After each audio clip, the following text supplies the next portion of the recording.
नमस्कार, मैं हूं मनोज वर्मा और आप देख रहे हैं अटेंशन। और अटेंशन में बात होगी आज ब्यूरोक्रेसी का घटा कद और माननीयों को मिले पद। जी हां, मुख्यमंत्री मोहन यादव के एक फैसले ने मंत्रियों को और पावरफुल बना दिया है। दरअसल अब निगम मंडलों के अध्यक्ष अफसर नहीं बल्कि मंत्री होंगे। यानी सरकार के फैसले के बाद अब परंपरा बदल गई है। वहीं कांग्रेस इस फैसले पर तंज कस रही है। लेकिन सवाल ये है कि ब्यूरोक्रेसी का कद क्यों घटाया गया? क्या इसकी वजह मंत्री और अफसरों के बीच बढ़ता विवाद था? आज चर्चा इन्हीं सवालों के आसपास करेंगे, लेकिन पहले ही रिपोर्ट देखिए।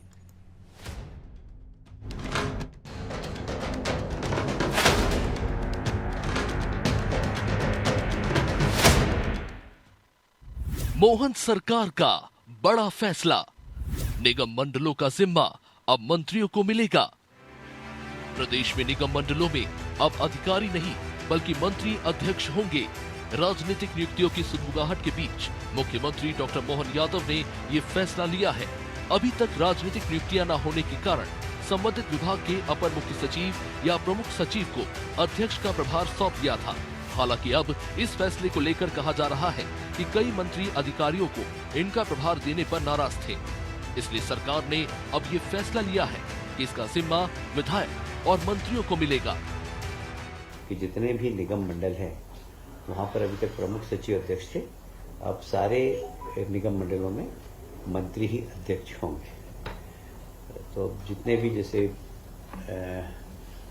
मैं यदि मेरे यहाँ कहूँ तो हाउसिंग बोर्ड के हमारे अभी तक प्रमुख सचिव अध्यक्ष थे, आज से माननीय मुख्यमंत्री जी के निर्देश पर मैं अध्यक्ष रहूंगा उसका।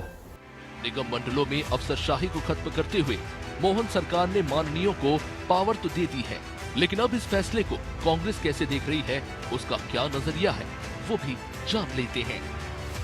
मुख्यमंत्री जी को सारे निगम मंडल में नियुक्ति कर देना चाहिए, क्यों नहीं कर रहे हैं ये सबको दिख ही रहा है। अब भ्रष्टाचार अब मंत्री के माध्यम से करेंगे, इसलिए जो निगम मंडल के प्रभार जो है मंत्रियों को सौंपे गए हैं।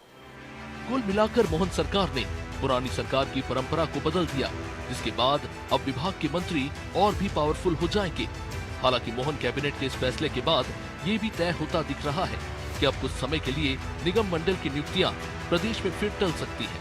दरअसल निगम मंडल के अध्यक्ष और उपाध्यक्षों को कैबिनेट मंत्रियों का दर्जा दिया जाता है। ऐसे में सरकार और संगठन से संबंधित लोगों को ही निगम मंडलों में एडजस्ट किया जाता है। लंबे समय से सरकार और संगठन से जुड़े नेता निगम मंडलों में नियुक्तियों की राह देख रहे थे, लेकिन अब इस फैसले के बाद फिलहाल ये मामला टलता दिख रहा है।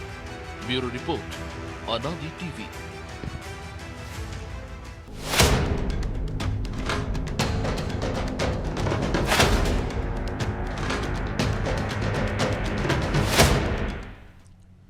तो इसी पर चर्चा करने के लिए हमारे साथ जुड़ गए वरिष्ठ पत्रकार रमेश शर्मा और हमारे सहयोगी प्रभु पटेरिया और ब्रजेश चौक से। बहुत स्वागत है शर्मा जी आपका अनादि टीवी में। और लंबे समय से जो मंत्री मांग कर रहे थे तो मुख्यमंत्री ने आखिर उनकी सुन ही ली, क्योंकि कई बार हमने पिछली सरकारों में भी देखा है कि 2-3 साल तक निगम मंडलों में नियुक्तियां होती नहीं थी और ब्यूरोक्रेसी थी वो मज़े करती थी, वो अपने हिसाब से निगम मंडलों को चलाती थी। और कुछ तो ऐसे थे जिसमें कि ज़रूरत था कि ब्यूरोक्रेसी चलाए, लेकिन कुछ ऐसे निगम मंडल भी हैं जो पब्लिक से जुड़े थे लेकिन ब्यूरोक्रेसी को उसकी चिंता होती नहीं थी, क्योंकि उनको चुनाव लड़ना नहीं होता है, तो वो अपने हिसाब से मनमाने फैसले लेते थे। अब जब मोहन सरकार ने अध्यक्ष बना दिया है निगम मंडलों का मंत्री को पीएस की जगह, इस निर्णय को आप कैसे देखते हैं? देखिए, मेरी दृष्टि में ये निर्णय अच्छा निर्णय है, क्योंकि अधिकारी जहां रहेगा, ब्यूरोक्रेसी जहां रहेगी, वहां कहीं ना कहीं एक तंत्रवाद रहता ही है। तो कदाचार अगर होता है तो वो ब्यूरोक्रेसी करती है और उसमें वो मंत्रियों को भी इन्वॉल्व कर लेती है। आप मुझे बताइए, पटवा से लेकर से पैसे लेकर के ये जो अंग्रेजों के जमाने में और सल्तनत काल में जो शोषण का सिलसिला था उसमें कोई बहुत कमी नहीं आई हुई है। तो मैं समझता हूँ फिर अब निगम मंडल जितने भी हैं वो निगम मंडल अब उसमें ज्यादातर तो अब नाम मात्र के बचे हैं, किसी का काम कोई बहुत ज्यादा बचा नहीं है, वो नाम मात्र के बचे हैं। ऐसी स्थिति में मंत्रियों को अगर प्रभार दे दिया है तो मैं समझता हूँ वो ठीक काम किया है। थोड़ा बहुत तो कहीं ना कहीं उसमें पब्लिक का इन्वॉल्वमेंट होगा। हम अगर देख लें अपने पास जिन निगम मंडलों में प्रमुख सचिव को या उनको बिठा दिया था, जनसामान्य जाता था तो उसको मुलाकात में 2-2 घंटे लग जाते थे, मिलने का ही समय नहीं मिलता था। कम से कम पब्लिक मैन जो होता है वो मंत्री हो या नियुक्त किया गया अध्यक्ष हो, जनसामान्य उसको आराम से मिल भी सकता है। और मंत्रियों को निगम मंडल प्रभार कांग्रेस के समय तो मोटे तौर पर ये मेरी दृष्टि में तो ये निर्णय ठीक है। कहीं ना कहीं ब्यूरोक्रेसी इससे जो है कमजोर होगी। मैं समझता हूँ ये निर्णय ठीक निर्णय है जी। लेकिन ऐसा भी था, हमने देखा कि कई सारे मंत्री इसके विरोध मतलब पक्ष में नहीं थे, 2 ही 3 मंत्रियों ने आवाज उठाई। देखिए कुछ मंत्री तो ऐसे हैं कि आप वो जिस तरीके से हम अधिकारियों को देखते हैं, कुछ अधिकारी ऐसे होते हैं जो आगे आकर के काम करते हैं, और कुछ अधिकारी ऐसे होते हैं कि से आए मंत्रालय में बैठे और लौट के चले गए। ठीक उसी प्रकार मंत्री हैं। कई मंत्री ऐसे हैं जो अधिकारी के काम में बोलते ही नहीं है। अधिकारी ने जो किया वो उनके लिए पत्थर की लकीर होती है। झगड़ा समस्या वहां आती है जहां कई मंत्री अपनी बात, कार्यकर्ता ने कोई काम कहा और उसको वो करवाना चाहते हैं जी। तो वहां कोई समस्या आती है। इसलिए वो जो 4-5 मंत्रियों की बात आ रही है, वो 4-5 मंत्री ऐसे ही हैं, सक्रिय मंत्री हैं। तो कुल मिलाकर के उनको अपनी बात कहना, अधिकारी को उसमें जलेबी बनाना। कितनी बार ऐसा होता है ब्रजेश जी कि आपने खुद देखा होगा, मुख्यमंत्री ने आदेश कर दिया कि इसको शाम तक आदेश निकल जाए, और अधिकारी ने आकर के कान में कुछ कहा और अगले दिन कहा नहीं इसको ऐसा ही है मंत्रियों। तो कुल मिलाकर के कुछ मंत्री ऐसे हैं जो अधिकारी ने कहा रात तो वो रात कहते हैं, उन्होंने दिन कहा तो वो दिन कहते हैं। उन मंत्रियों को कोई समस्या नहीं थी। लेकिन जो मंत्री थोड़ी सी जन भागीदारी और जन चाहते हैं वहां टकराहट होती है। इसीलिए ये कुछ निगम मंडलों में ये बात आ रही थी। तो मेरी दृष्टि से ये निर्णय ठीक है जी। जी प्रभु जी, आपकी दृष्टि में कैसे? क्योंकि सरकार चाहती तो मंत्रियों को प्रभार देने की जगह, अध्यक्ष बनाने की जगह नए अध्यक्षों की नियुक्ति कर देती। 46 निगम मंडल हैं, 46 उपाध्यक्ष, 46 अध्यक्ष बना देती तो शायद ज़्यादा लोग ओबलाइज हो जाते, उनको काम करने का वक्त मिलता। क्योंकि दिसंबर से सरकार के गठन के बाद 9-10 महीने का वक्त तो वैसे ही निकल गया है। 3 साल के लिए लगभग नियुक्तियाँ होती तो 2 टर्म में लोगों को फ़ायदा हो सकता था, पॉलिटिकल नियुक्ति अगर हो जाती बजाय मंत्रियों को प्रभार देने के। तो बिल्कुल मनोज जी, आप बिल्कुल सही कह रहे हैं। मंत्री जब शपथ लेता है, सरकार का हिस्सा है वो। निगम मंडल जो है सेमी गवर्नमेंट वो संस्थाएं होती हैं, और मंत्री के मातहत की संस्था है। उसका अध्यक्ष बन के उसको ज़रूरत क्या है, उसका नियम, उसके जो बाइलाज बनते हैं वो अलग ही बनते हैं, सारी चीज़ें होती हैं। तो वहाँ पर आप ज़बरदस्ती, क्योंकि आपको एक अतिरिक्त गाड़ी चाहिए अपने लिए, आपको वहाँ से अतिरिक्त सुविधा मिल रही है, कुछ कर्मचारी मिल जाते हैं, उसके लिए आप वो जो है उसका केवल ये उसके लिहाज से ये बेहतर दिखाई देता है। लेकिन इसकी कोई ज़रूरत नहीं है। मंत्री को निगम मंडल का अध्यक्ष बनाने का जैसा कोई प्रावधान तो था नहीं, बिल्कुल वो तो खाली पड़े हैं इसलिए बना दिया गया। क्योंकि चार्ज किसी को देना है तो उन्होंने कहा कि पीएस को देंगे तो मंत्री पीएस के नीचे बैठ के बैठक नहीं करेगा, तो इसलिए उन्होंने कहा कि इनको दे देते हैं। ऐसी कहीं परंपरा डल गई होगी।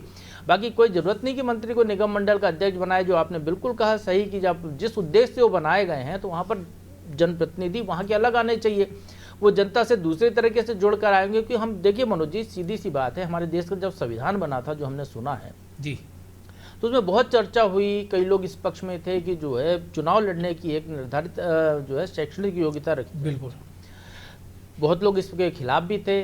कुल मिलाकर ये तय हुआ, जो रजामंदी जब सबकी सहमति से हुई, तो मूल विषय ये आया निकल के कि संसद देश की सबसे बड़ी पंचायत है।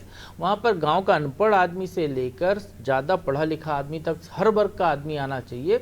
और क्योंकि वो जो भी जिस वर्ग से आएगा वो अपने वर्ग की समस्याओं को जानता है, उन समस्याओं को यहाँ पर रखेगा वो, तो देश की उन समस्याओं का निदान हो सकेगा। बिल्कुल उसी तरीके का है कि आप मंत्री भी हैं उस विभाग के, आप उस विभाग के निगम के अध्यक्ष भी हैं, तो आपको पता ही नहीं कि होना क्या है। जो आपने वहाँ वल्लभ भवन में बैठ के फैसला लिया वही आप निगम के अध्यक्ष के तौर पर लेंगे, जो निगम के अध्यक्ष के तौर पर आपने लिया वो वल्लभ भवन में उसकी फाइल पर साइन करेंगे। वहाँ एक दूसरा यदि जनप्रतिनिधि होगा, दूसरी जगह से आया हुआ है, वो चीज़ों को समझ कर आया है, नीचे से आया है, तो फिर उसमें डिस्कशन होगा, उसमें फिर सही निर्णय होगा और उसका फल भी मिलेगा, फायदेमंद होगा प्रदेश के लिए। लेकिन चूंकि चाहे ब्यूरोक्रेसी का भी मामला हो तो उनको भी अध्यक्ष का चार्ज देने की क्या जरूरत है। और हम तो मनोज जी, आपको भी याद होगा, हम तो पिछले 25-30 सालों से यही सुनते आए हैं कि ज़्यादातर निगम मंडल सफ़ेद हाथी है। बिल्कुल खर्चे का है, उनका उपयोगिता क्या है, पहले तो ये देखा जाए कि जो ये बनाए इनकी उपयोगिता क्या है। क्योंकि आज तो सारा काम ऑनलाइन होने लगा है। आप गेहूं की खरीदी भी एसएमएस के भेज कर लेते हैं। आप डीबीटी का पैसा भी जो है सीधे बैंक से ये सिंगल क्लिक से पैसा चला जाता है। बहुत सारे काम में निगम मंडलों की अब कोई उपयोगिता ही नहीं रह गई है, तो उनको डिसॉल्व कर देना चाहिए, उनको ख़त्म कर देना चाहिए, खर्चे कम करना चाहिए यहाँ के, उसकी जगह कोई दूसरी व्यवस्था बनानी चाहिए जो ऑनलाइन व्यवस्था है उसके हिसाब से। सारे काम यदि वल्लभ भवन में बैठ के हो सकते हैं तो फिर क्यों जरूरत है निगम मंडल की, क्यों जरूरत है इनको पालने की वहाँ पर। क्योंकि वहाँ कोई काम तो हो नहीं रहा, उपयोगिता उनकी यदि नहीं है तो वहाँ पे रखने से क्या मतलब है। जी। क्योंकि आप नागरिक आपूर्ति निगम को ले लीजिए या वेयर हाउसिंग कॉर्पोरेशन को ले लीजिए, उनका काम है कि वेयर हाउस बनाना। अब ये खबरें आती हैं कि वो वेयर हाउस में ही अनाज रखने के नाम पर ही वहाँ पर दलाली हो रही है। उनने कहा कि साहब वो 5-5 साल तक अनाज रखा रहता, उठता ही नहीं है, क्योंकि उसको पूरा भर के रखना, उसको किराया मिलता है। तो ये इस तरीके के जो भ्रष्टाचार के जो नए तरीके नियम ये भी ईजाद थे हो कि रहे वो हैं, जो ये खरीद सारी केंद्र चीजें बंद थे हो- वो वेयर हाउस के बगल में होना चाहिए, कई जी। किलोमीटर दूर बना देते हैं। फिर गेहूं हमने देखा, आप भी बेहतर समझते हैं कि छीजत और उसके नाम पर, सुखद के नाम पर, कि कहीं 200 ग्राम कम होता, कहीं 500 ग्राम उसमें कम कर दिया जाता है। होशंगाबाद के नियम अलग हो जाते हैं, बैतूल के अलग हो जी, जाते हैं, बिल्कुल। बुधनी के अलग हो जाते हैं। तो बजाय इसके कि ये जो अध्यक्षों का मामला था इस पर ध्यान देते शायद ज़्यादा बेहतर होता। तो ब्रजेश जी, मंत्रियों में भी इतना उतावलापन था कि आदेश के 24 घंटे भी नहीं बीते, वो कई सारे मंत्री उस निगम मंडलों में जाकर उन्होंने प्रभार ले लिया। ऐसा लग रहा था कि शायद सरकार उस आदेश को वापस ना ले ले, या हो सकता है जैसे जो मंत्री या राजनेता करते हैं कि किसी निर्णय के खिलाफ वो भूख हड़ताल प्रदर्शन, तो उनको डर लग रहा था कि शायद कोई पीएस भूख हड़ताल पे ना बढ़ जाए या कोर्ट ना चला जाए, इतनी हड़बड़ी थी, जबकि वो मंत्री थे ऑलरेडी। फिर निगम मंडलों की कमान के लिए इतनी हड़बड़ाहट क्यों? सिर्फ एक गाड़ी का मामला या कुछ और? निश्चित तौर पर मनोज जी, यहाँ से भी कुछ अर्निंग हो जाती, कह सकते हैं, गाड़ी घोड़े मिल जाते हैं, कर्मचारी मिल जाते हैं, एक जगह और आपकी बैठक व्यवस्था हो जाती है, आपका तामझाम बढ़ जाता है।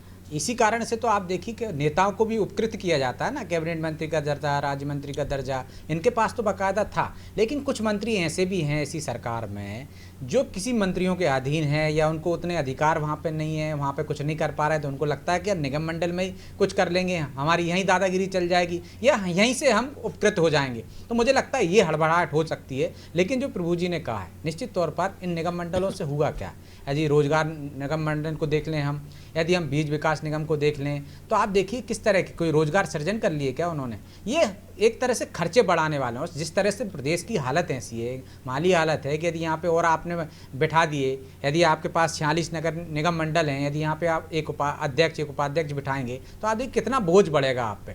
इनके ये देखा जाना चाहिए कि इन्होंने पहले क्या किया, इनका पिछले 5, 10 साल, 20 साल का देख लो आप निगम मंडलों ने क्या बेहतर काम किया। यहाँ अध्यक्ष उपाध्यक्ष बनाने से कुछ फ़ायदा हुआ, वहाँ से कोई नेता निकले, वहाँ कुछ अच्छा काम हुआ, वो कुछ बेहतर कर पाए तो उनको आगे रखिए, नहीं तो निश्चित तौर पर इसका कोई फ़ायदा नहीं है। यदि मंत्रियों को बना दिया तो इससे एक फ़ायदा ये हो सकता है कि देखिए मंत्रियों के पास पहले से तो गाड़ियाँ हैं, अधिकारी को बनाते तो अधिकारी हमेशा अड़ंगे लगाती है। मंत्री वहाँ पर है तो वो ये बेहतर होगा कि जो निर्णय हो रहे हैं, जो हित में हो रहे हैं, वो काम आगे बढ़ सकते हैं।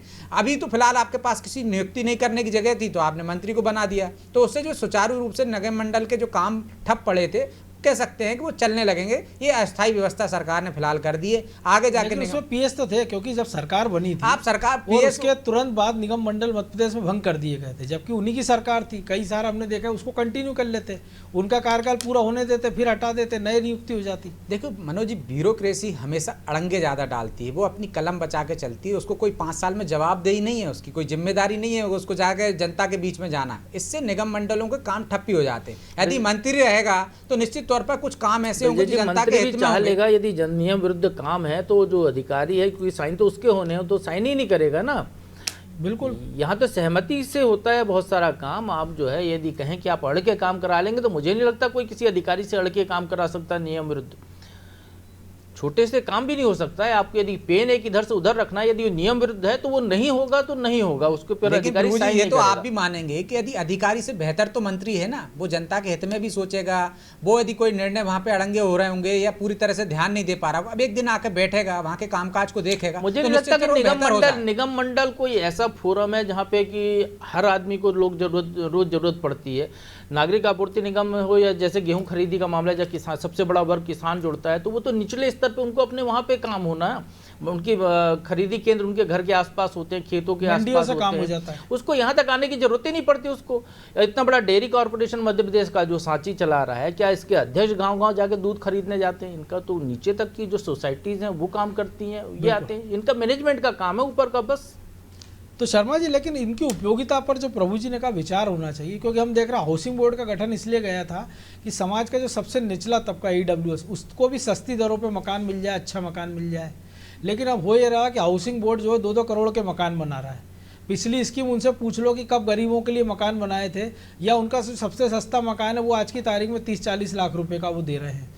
तो पर्यटन विकास निगम की बात कर ले, उनका फोकस इस बात पर है कि कहीं डोडी में उन्होंने रेस्टोरेंट खोल दिया है कि उनको पोहा जलेबी बेचना है, कहीं ब्यावरा में, या तमाम सारे हाईवे पर उन्होंने रेस्टोरेंट बना दिए हैं। कई सारे पर्यटन स्थल हैं। मध्य प्रदेश इतना रिच है कि टाइगर स्टेट है हम, चीता स्टेट है हम, तेंदुआ स्टेट है हम, लेकिन उस क्षेत्र के डेवलपमेंट के लिए पर्यटन विकास निगम ने क्या किया, ये किसी अधिकारी से हम पूछ लें, किसी नेता से नहीं पता। हम बगल में चले जाएं भोजपुर कि वहाँ पे क्या हाल है, या भीमबेटका हम चले जाएं, ये राजधानी के आसपास के हाल हैं कि वहाँ सड़कें ख़राब पड़ी हैं, स्ट्रीट लाइटें नहीं हैं, गाइड नहीं है, पुलिस के इंतजाम नहीं है, वाटरफॉल के पास अगर पर्यटन स्थल है वहाँ घटनाएं हो रही हैं। तो बेहतर होता है कि ये सारे इंतजाम जिस काम के लिए जो निगम मंडल बना है वो उस काम पे फोकस करे, बजाय इसके कि उसकी कमान चाहे अधिकारी संभाले चाहे नेता संभाले। देखिए, जैसा कि मैंने पहले भी कहा है कि अधिकांश निगम मंडलों की उपयोगिता बची नहीं है। उसका एक कारण है कि जब ये निगम मंडल आरंभ हुए थे, ये तब निगम मंडल पूरे देश में आरंभ हुए थे जब हम रूस के बहुत करीब थे और कम्युनिज्म हावी होने वाला था, हर चीज सरकार को अपने हाथ में लेना थी। 91 से जो खुली अर्थव्यवस्था आई है, अपने प्राइवेटाइजेशन को आगे किया है। अब उसमें राज्य परिवहन निगम जैसा बंद हो गया, अब बिजली के लिए भी अब प्राइवेट कंपनियां आ गई हैं तमाम। आप उसमें आप देख लें, मकान बनाने के लिए सारे प्राइवेट बिल्डरों को अपन साथ दे रहे हैं। तो 90% निगम मंडल की कोई उपयोगिता नहीं बची, उनके पास फंड भी नहीं है और साधन भी नहीं है। तो कुल मिलाकर के वो केवल कागजों पे है, और कर्मचारी जो वहां पर हैं उनके आने जाने का ही है। वो भी वहां बैठ करके आप जा करके देख लीजिए, किसी निगम मंडल में वो मोबाइल खेलते मिलेंगे, कोई कर्मचारी टेबल पर नहीं मिलेगा। तो उसमें कोई बहुत कम काम अब उनमें रह गया है। पर्यटन निगम फिर भी थोड़ा बहुत काम कर रहा है, कुछ स्थानों को विकास कर रहा है, या तो ये अपना भंडार निगम थोड़ा सा काम कर रहा है, थोड़ा सा एग्रो काम कर रहा है। ये 2-4 निगम ही काम कर रहे हैं, बाकी सारे पाठ्य पुस्तक निगम को एक जोड़ सकते हैं, क्योंकि मजबूरी है सरकारी किताबें पढ़ाना है। तो हाँ, निश्चित रूप से बाकी ज्यादातर निगम मंडलों में कोई उपयोगिता, हाउसिंग बोर्ड में भी कोई उपयोगिता नहीं बची, जितने विकास प्राधिकरण है उनमें कोई उपयोगिता नहीं बची। अब आप ये देखेंगे, या नगर विकास जो जैसे भोपाल में राजधानी योजना है, इंदौर में जो डेवलपमेंट का वो है, तो प्राइवेट सेक्टर वाले जाते हैं, अपने कॉलोनी काटते हैं और अपना रोड बनाते हैं और काम करते हैं। तो कुछ की बहुत उपयोगिता नहीं बची। लेकिन फिर भी मेरी दृष्टि में मंत्रियों की नियुक्ति से थोड़ा बहुत ठीक से काम हुआ है, और मंत्रियों को कोई निगम मंडल की गाड़ी की जरूरत नहीं पड़ती। जो जिस विभाग का मंत्री होता है उसको स्टेट गैरेज से तो गाड़ी। भाई साहब, ये तो टेम्परेरी व्यवस्था है, शायद जैसे नियुक्तियां होगी तो ये तो हट जाएंगे बेचारे, बेइज्जती फिर हो जाएगी मंत्रियों की। अभी तो कम से कम अधिकारी तो उनको हटा के आप अध्यक्ष बना लेते, 1 महीना 2 महीना ज्यादा से ज्यादा, उससे ज्यादा तो इनको रह नहीं पाना अध्यक्ष। नहीं, मंत्री की, हाँ ये बात में जरूर प्रभु जी की सहमत हूँ कि भाई निगम मंडल में नियुक्तियां कर देनी चाहिए थी। तो नियुक्ति कर देने से कार्यकर्ता ऑबलाइज होता, हालांकि उसका कोई बहुत काम बचा नहीं। तो कुल मिलाकर के कार्यकर्ता ऑबलाइज होता। अब उसको उन्होंने, मुझे जो लग रहा है कि किस कारण से उन्होंने नियुक्तियों में टाला है। और इस समय चूंकि आपने अगर देखा होगा तो इस वक्त इतनी भीड़ हो गई है, एक एक कारपोरेशन के लिए 25-25 कार्यकर्ता, विधायक और सांसदों की लंबी 100 एप्लीकेशन पड़ी हुई है जी अपना हितानंद के पास और बीडी शर्मा जी के पास। तो मुझे लग रहा है थोड़ा टालने के लिए उन्होंने मंत्रियों को बिठाया है। अब धीरे धीरे नियुक्तियां तो हो जाएंगी, ऐसी उम्मीद है, और अब आगे देखते हैं। लेकिन फिर भी मेरी दृष्टि में आप मुझे उसमें कह सकते हैं कि मेरा दिमाग का स्क्रू ढीला है। कभी अगर मैं हिंदुस्तान का तानाशाह बनता तो ये अंग्रेजों की ब्यूरोक्रेसी वाली सिस्टम है, उसको ओवरनाइट रात में ठीक उसी तरह खत्म करता। जैसे तुर्की जब आजाद हुआ तो उन्होंने अंग्रेजी को खत्म किया था। उन्होंने कहा था कल सवेरे से हमारी भाषा चलेगी, अंग्रेजी खत्म हो जाएगी। तो जितने ये जो IAS टाइप लोग हैं, IPS टाइप लोग हैं, इस व्यवस्था को तुरंत समाप्त होना ही है। जनप्रतिनिधि कितना ही अच्छा हो, कितना ही बुरा हो, फिर भी वो जनप्रतिनिधि है। वो जहां जितना बैठेगा उतना बहुत अच्छा है। जी, तो प्रभु जी जो आपने बात की मैं उसी को आगे बढ़ा रहा हूँ कि अगर जो मंत्री बन गया है, जिसने निगम मंडल में चार्ज ले लिया या उसके अंडर में, वो क्यों चाहेगा कि किसी और की नियुक्ति हो? क्योंकि जो भी नियुक्ति होगी वो कैबिनेट मंत्री या राज्य मंत्री का दर्जा प्राप्त हो जाएगा, उसके समकक्ष हो जाएगा। तो वो क्यों चाहेगा कि नियुक्तियाँ हों? और ये इस निर्णय के बाद क्या ये मान लिया जाए कि आगामी 1 साल तक कोई नियुक्ति नहीं होनी निगम मंडलों में?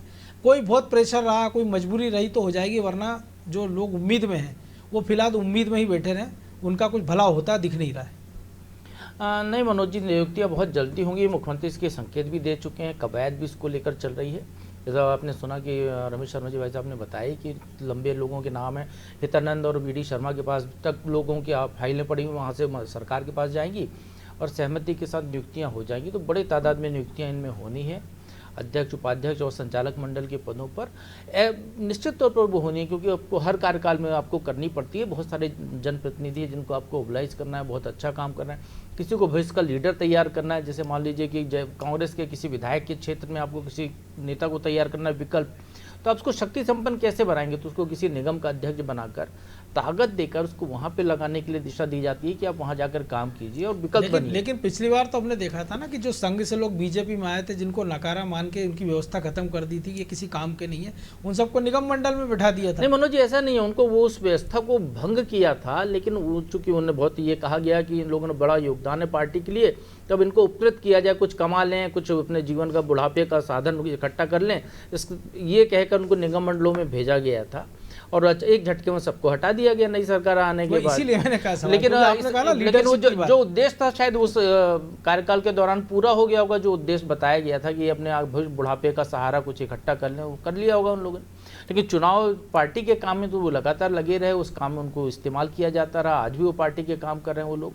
अब रही बात यहाँ पर कि जो 8 महीने तक जब मंत्री अध्यक्ष नहीं थे निगमों के तो भी काम चल रहा था, 8 महीने बाद अचानक ऐसी क्या जरूरत पड़ गई कि मंत्री को अध्यक्ष बना दिया, जबकि वहाँ पर नई नियुक्तियों की कवायद चल रही है। अब इस पूरे सिनेरियो में जो बात मनोज जी जो दिखाई दे रही है कि कल के दिन हो सकता है इस हफ्ते, 1 महीने बाद, 2 महीने बाद नए अध्यक्षों की नियुक्ति हो जाए, तब फिर क्या होगा? तो मंत्री तो बेचारा वहाँ संचालक मंडल की बहुत सारे ऐसे होंगे जो अपने निगम के संचालक मंडल की बैठक भी नहीं ले पाए होंगे, बिल्कुल वो निगम के दफ्तर ही नहीं देख पाएंगे। तो ये फिर तब मंत्रियों का ज़्यादा अपमान नहीं हो रहा होगा। जो अभी अधिकारी जब निगम का अध्यक्ष था, जब मंत्री ऊपर से निर्देश देता था मंत्री की हैसियत से उस अधिकारी को कि ये काम करा दो, तो वो उस समय वहाँ उस निगम का एक सीईओ भी जो है अधिकारी होगा, संचालक, एक निगम का जो चेयरमैन भी उस पद पे, एमडी पद पे बैठा है, वो भी अधिकारी था। वो दोनों अधिकारी मिलकर मंत्री की इच्छा का पालन कर लेते थे। अब जब कोई नया आ जाएगा जनप्रतिनिधि और यदि दोनों एक क्षेत्र के आए, दोनों के बीच में टकराहट हुई, तो फिर क्या स्थिति होगी? तो स्वाभाविक तौर पर मंत्री के लिए तो ये स्थिति ज़्यादा अच्छी थी कि वो अधिकारी वहाँ पर काम कर रहा है, आप उसको काम चलाते रहिए। मैं आपको बताता हूँ, एक मंत्री थे जी, एक बड़े दागी अफसर थे, उनको उनने जो है वहाँ का सबसे सर्विस अधिकारी बना दिया। तो यूँ ही हमने पूछा उनसे कि भाई इसके तो खिलाफ बहुत जाँच है, कांग्रेस का भी बैकग्राउंड है इनके परिवार का। तो उन्होंने कहा किसी ईमानदार को बैठा देंगे तो मैं उसको कोई काम करने के लिए कहूँगा आड़ा टेढ़ा सीधा, तो क्या वो करेगा? वो मुझे नियम बताएगा। ये आदमी इतना दबा हुआ है कि इसको जो बोलूँगा, इसको अपनी कुर्सी बचानी है तो ये बार बार वही काम करेगा। तो इस तरीके की स्थिति है। तो आप वैसे काम लीजिए ना बाहर रह के, आप क्यों फिर उसी कालिक में मंत्री वहाँ पर आके बैठ रहा है? अब मंत्री निगम अध्यक्ष की हैसियत से कोई और निर्णय के लिए बात करे, मंत्रालय में जाए बैठ तो कर रहा है, ये तो बैठा दिया गया है। एक चीज और संकेत मिलती है ना कि जो डिमांड आई, तालमेल नहीं बन रहा, समन्वय नहीं बन रहा। अभी बताया गया कि मंत्री, कुछ मंत्रियों की मांग पर ही उनको वहां पर ये निर्णय लिया गया। नहीं तो 8 महीने से तो मोहन यादव जी ने बहुत अच्छी देखा होगा कि जब बीडीए का एक दैनिक वेतन होगी, जब 2.5-5 करोड़ का आसामी हो सकता है, तो उसमें कितनी संभावना है, ये भी शायद मंत्रियों के ध्यान में होगा। बहरहाल वक्त इतना ही था, इस चर्चा को विराम देना होगा। बहुत धन्यवाद शर्मा जी आपका। निश्चित तौर पर निगम मंडल में माननीयों को पद मिल गए हैं, कद भी बढ़ गया है, लेकिन ये सवाल है कि कब तक। और दूसरा, जो नियुक्तियों की कतार में है, क्या मंत्री उनके लिए मौके बनाएंगे? क्या वो इतनी आसानी से नियुक्तियां होने देंगे? लेकिन फिलहाल तो इतना ही कह सकते हैं कि मोहन सरकार ने कम से कम एक ऐसा कदम तो उठाया है कि जिससे ब्यूरोक्रेसी पर लगाम कसने का एक छोटा सा प्रयास किया गया है। अटेंशन में आज इतना ही, मुझे दीजिए इजाज़त और आप देखते रहिए अनादि टीवी। नमस्कार।